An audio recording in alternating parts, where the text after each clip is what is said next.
Olá, graça e paz. Antes de mais nada, eu quero orar com você para nós iniciarmos a nossa conversa. Baixe sua cabeça. Pai, eu quero te agradecer pelo dia maravilhoso, agradecer pelas nossas vidas e pedir para que o Senhor nos abençoe, nos capacite, nos fortaleça a entender a sua palavra, para que a gente possa obedecer e colocá-la em prática nos nossos corações. Então, vem sobre as nossas vidas, é o que eu te peço em nome de Jesus. Amém e amém. Amém, meus irmãos? Amém, minhas irmãs? Vamos lá, então, vamos falar hoje sobre a parábola do juiz iníquo. Ela está no Evangelho do livro de Lucas, no capítulo 18, do verso 1 até o verso 8. Também é conhecido como a parábola da viúva perseverante ou a parábola da mulher persistente. Abra sua Bíblia, acesse sua Bíblia ou apenas me escute. Diz assim, Lucas 18, 1 a 8. Contou-lhe também uma parábola sobre o dever de orar sempre e nunca desfalecer, dizendo assim: havia numa cidade um certo juiz que nem a Deus temia e nem respeitava os homens. Havia também naquela mesma cidade uma certa viúva que ia ter com ele, dizendo: faz-me justiça contra o meu adversário. E por algum tempo não quis atendê-la, mas depois disse consigo: ainda que eu não temo a Deus e nem respeite os homens, todavia como esta viúva me molesta, hei de lhe fazer justiça, para enfim não volte a ficar me importunando. E disse o Senhor: ouvi o que esse injusto juiz disse, e Deus não fará justiça aos seus escolhidos, que clamam a ele de dia e de noite, ainda de que tardio para com eles? Digo-vos que depressa lhes fará justiça. Quando, porém, vier o Filho do Homem, porventura achará fé na terra? Amém. O texto tem um tema, está envolto de um conglomerado de textos sobre oração, sobre a ideia de ser persistente nas orações. O resumo da parábola é simples.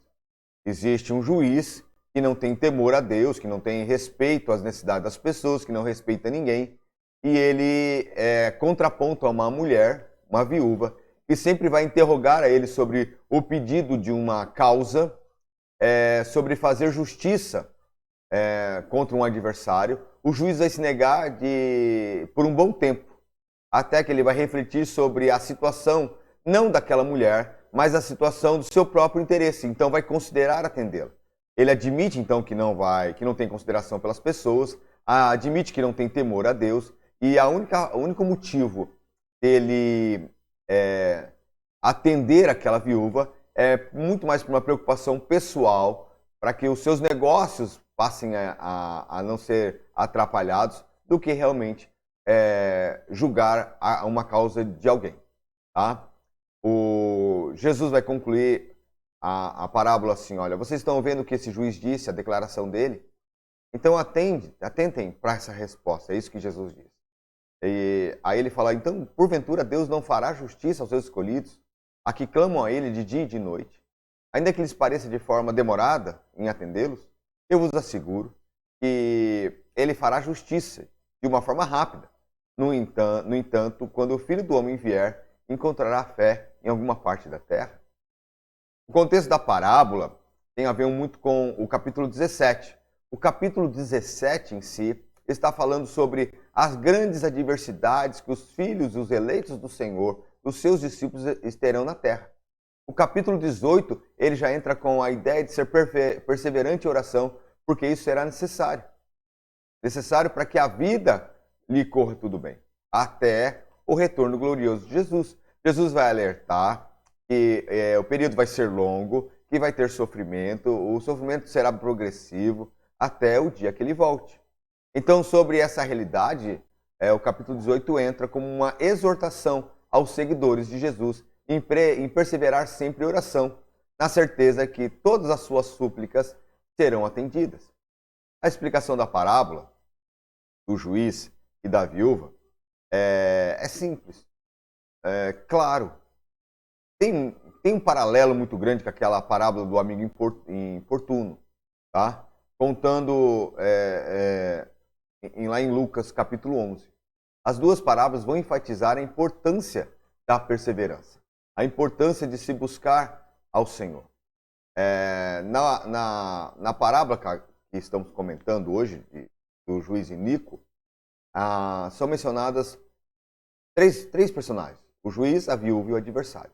A viúva tem um opositor, ele não aparece na história, que é o adversário. Naquela época, facilmente as viúvas passavam em cidades, somente aquelas que talvez herdassem uma grande fortuna, não. Tá? Mas desde o Antigo Testamento, a Bíblia menciona algumas viúvas que passam por cidade. A profeta, aquela mulher que recebeu o profeta Elias, a mulher que recebeu o profeta Eliseu. Tá? Então é muito comum essas mulheres passarem dificuldades por não ter um arrimo, por não ter alguém.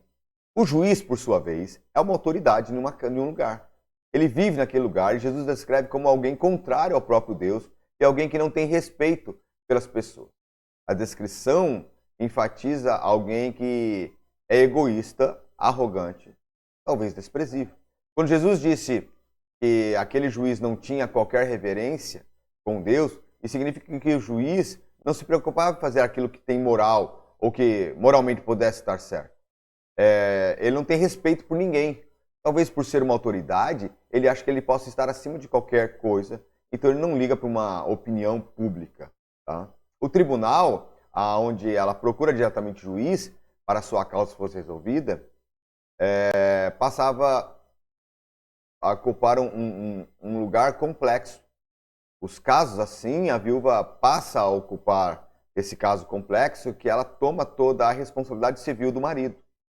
Lembramos que a gente está num sistema patriarcal aqui e as mulheres não são bem vistas como deveriam. Então não têm os mesmos direitos que um homem no tribunal. Então Jesus não indica o adversário dessa viúva. E também nem fala se ele vai comparecer regularmente ao tribunal ou não. A viúva, por sua vez, está sempre ali, está sempre voltando ao tribunal e sempre pedindo para que o juiz veja a sua causa. Durante um tempo ele se recusa fazer qualquer coisa por essa mulher, mas a insistência dela, tá, que provoca um certo incômodo nesse juiz, ele vai simplesmente responder ao pedido dessa mulher para que se veja livre dela, não para que se faça justiça. Tá? O significado da parábola é claro também. Os filhos de Deus devem orar de forma constante, de forma perseverante, que não se esmoreça, mesmo que seja submetida a uma longa espera. Ou seja, perseverar em oração é algo que todo cristão deveria saber fazer. Jesus chama atenção para isso. E Deus não fará justiça aos seus escolhidos, que clamam dele de dia e de noite, ainda que possa ser tardio na visão deles? Em outras palavras, Jesus está falando o seguinte: olha, se um juiz ímpio, perverso, egoísta faz justiça à causa de uma viúva, quanto mais Deus, que é santo, justo, em prol do seu próprio povo escolhido, e clama a eles dia e de noite. Além disso, o seu caráter perverso, o caráter perverso desse juiz iníquo, agiu motivado por princípios egoístas, enquanto Deus agirá sempre por amor àqueles que são seus. O juiz que cuida dos que são seus, ou esse Deus maravilhoso, é ele que vai selecionar selecionou e que escolheu um povo para si. O juiz que julga a causa daqueles que são seus e se importa com os seus, de uma forma a qual o próprio filho ele entregou. E com o seu filho ele passa a eleger um povo. O juiz, então, não vai agir de uma forma tardia. O Deus Todo-Poderoso age em momento oportuno.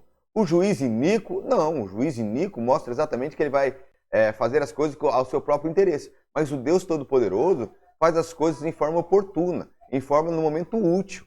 Não que talvez aos nossos olhos pareça demorar ou não, mas aos próprios olhos de Deus sempre há o momento certo, o momento perfeito. Podemos tirar lições? Sim, podemos. Talvez, em primeiro lugar, a lição dessa parábola ensina que a gente deve continuar a orar de forma perseverante e continuamente. A viúva não desistiu. Ela tinha uma causa. Ela corre atrás, ela questiona, ela busca, ela insiste até que o juiz iníquo o faça. Nós, porém, temos um juiz santo, justo, poderoso. Então nós não podemos examinar. Ele fará no momento certo, no momento oportuno. Cabe a você, cabe a mim, buscá-lo. Em segundo lugar, orar pelos motivos corretos. O contexto da parábola parece indicar que a viúva que vai importunar esse juiz estava do lado da justiça, ou seja, o seu pedido é legítimo, é aceitável. Então, quando buscarmos ao Senhor continuamente em nossa perseverança, temos que também rever ou ver os nossos motivos. Se os nossos motivos são corretos, se os nossos motivos são justos. Em terceiro lugar, a gente pode colocar que a resposta de oração até pode parecer demorar. Mas a resposta de oração vida de Deus, ela sempre vem no momento certo, no momento oportuno, no momento correto, no momento perfeito.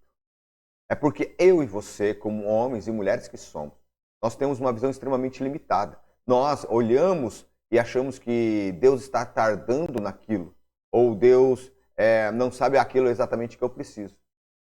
Deus, na sua visão eterna, Ele sabe quem nós somos, o que nós queremos e o porquê queremos. Então, no momento certo, no momento oportuno, a nossa causa será julgada. Resposta favorável ou não. Sendo favorável, a felicidade talvez venha ao nosso coração. Quando a resposta não é favorável ao que nós queremos, por muitas vezes agimos como crianças birradas, birrentas, manhosas, e ficamos murmurando de um lado para o outro. Temos que lembrar que é um juiz eterno, é um juiz que julga com sabedoria, não é um juiz humano, iníquo. É um Deus que sabe todas as coisas, sabe daquilo que eu e você necessitamos e não desejamos. Ele sabe que aquilo que a nossa necessidade nos parece favorável e não aquilo que nos desejo enche o nosso coração. Ele sabe que a necessidade nos fará crescer e os desejos, algumas vezes e por muitas vezes, nos faz regressar em uma caminhada cristã. A parábola é simples. Ore. Ore de forma perseverante.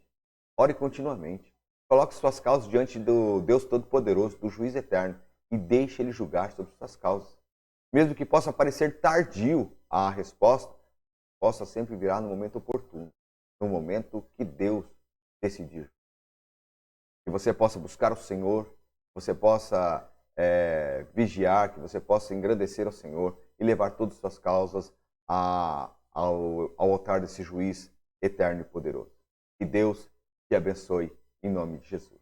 Deixa eu orar mais uma vez com você. Pai, em nome de Jesus eu quero te agradecer e pedir para que o Senhor nos abençoe. Vem sobre os nossos corações e nos incita a buscar, a colocar as nossas causas diante do seu altar. Vem sobre os nossos corações e nos capacita.